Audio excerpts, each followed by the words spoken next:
like to share some Sindhi stories.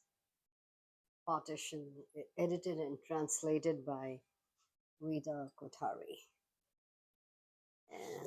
And particularly, I liked, so she's taken up various authors, and I particularly like this Muhammad, the coach driver. So I'll read a little bit from there just for you to understand what it is all about. So it's all during partition and during that time. So it's written by Ram Panjwani, Muhammad the coach driver.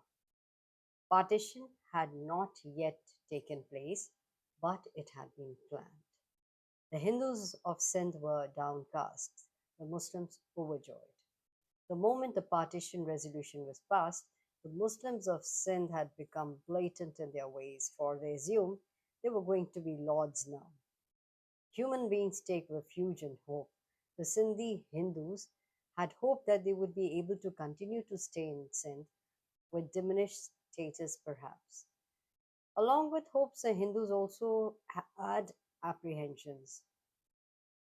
Of course, the Muslim leaders offered reassurances, but their declarations and talks betrayed their changing motivations. The atmosphere was tense, and the Hindus feared an outbreak of riots. The fact that the British were still around gave them a sense of comfort. At least things were not likely to get out of control. At least they had that comfort. On the other hand, the British government had lost interest in the internal problems of India, and the Hindus wondered if it would intervene at the time of crisis.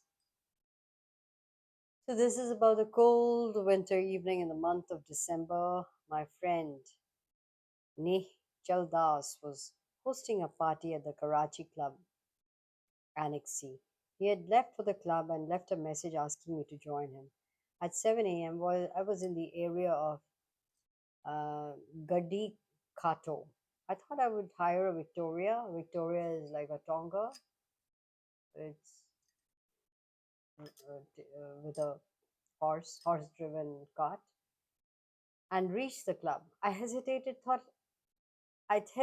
though. It felt frightening to go alone, but it was necessary to go. While I stood there trying to reason with myself, a coachman airily asked, Diwan, what are you thinking of? Where do you want to go? I was startled. In a firm voice, bracing myself, I said, I'm waiting for a car, but I don't know why it hasn't arrived. Get into the coach, Diwan. I'll take you faster than the car. He spoke in Sindhi, and his voice had a nice familiarity to it. I got into the coach. We reached the outskirts of the city. Flashing his whip, the coachman began to chat with the horses. Fly, my bird. Take the divan faster. God knows how the divan has graced us with his presence. He might not do it another time. Such words were not exactly reassuring on a dark evening when we were on the outskirts of the city. Why was he saying the divan may not do it again? I wondered. Then I heard him. Don't fear, nobody will stop you. Lift your feet off the ground and fly in the sky. He has enjoyed many pleasures of the earth now. Give him the taste of heaven. My heart beats raced. Taste of heaven? Did he bear me ill? The coach came to a halt, or was it my heart? The coachman got out and muttered to himself, I thought he was going to attack me, rob me, or whatever I had, and discard me. And I thought I did not fear death. So much for that. Death only has to stare us in the face. And you know how one reacts. I found my body and mind go numb. My blood froze, and cold shudders ran through my body. The coachman said, Diwan, I'll take you quickly. I noticed that he held a spear like rod. I shivered at the sight of it and said a silent prayer. In the meantime, a car went past us, but I couldn't bring myself to call for help. I felt gagged. How could I have yelled out? I was astonished to see the coachman go towards the horse and not towards me. A single moment felt longer than a year, but it helped restore my breath. When the coachman said, "The reins were broken, but I've mended them for now." Did I take too long? A mere whisper of "no" escaped my lips. The coachman began to move. Tears rolled down my cheeks. The coachman was busy talking to the horse, but I was lost in my thoughts. I realized that I had reached the club. I put my hands in my pocket and asked how much. The coachman looked at me. "Tears in your eyes, Baba. Have I done something?" I felt embarrassed. Perhaps I had not wiped my tears properly. "No, no, Mia, everything's fine," he said in an affectionate voice. "These days we charge up to even 5 rupees, although the government rate is 1.5 only, but I will not charge you a paisa." Astonished, I asked why. Politely, he said, "Diwan, I'm a salat. I was in the audience when you came to sing at the neighborhood of Salats. I especially like the Bacha Zafar song. I had decided that day that if you ever stepped into my coach, I would not charge you. Allah has finally made that day possible for someone as humble as me. I will not accept money from you." I insisted, but he simply would not budge. The coachman, before he left, said, "When you come again to our neighborhood, ask for Muhammad, the coach driver. I'd feel honored."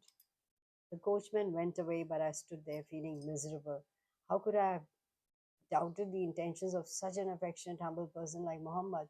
How joyous he had felt having me as his passenger, and I had been suspicious. I felt ashamed of myself. So, the story goes on. Uh, so he says, uh, now it's time for them to move. A curfew has been imposed and all. You must read. You must read the story. So he says that um, if someone as loving as you is not valued here, how would a poor man like me be valued here? I will not come to India, but I will certainly come up to the border to see you off. Will you go by plane or ship? Thinking of my belongings, I said by ship. Use this poor man's coach to go up to Kiamari docks. I'll feel reassured if I see you off myself. So the day of departure did arrive. Muhammad brought me to Kaimari.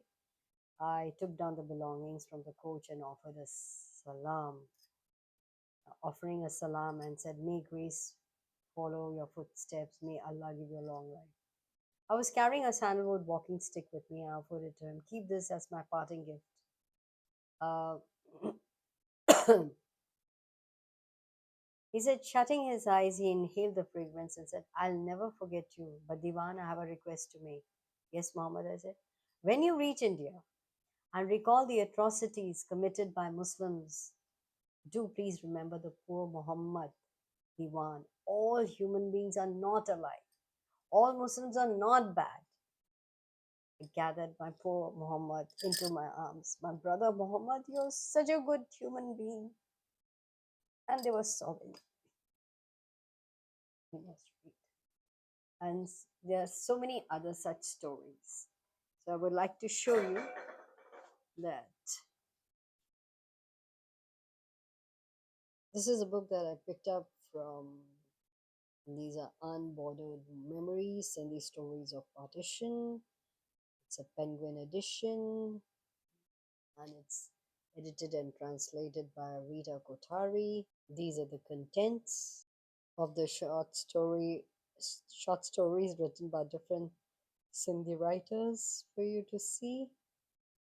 And then, of course, there's a Rita Kothari's note and acknowledgements. Diesel, which starts that with perhaps of all partition migrants, the Sindhis have willed themselves to forget partition most successfully.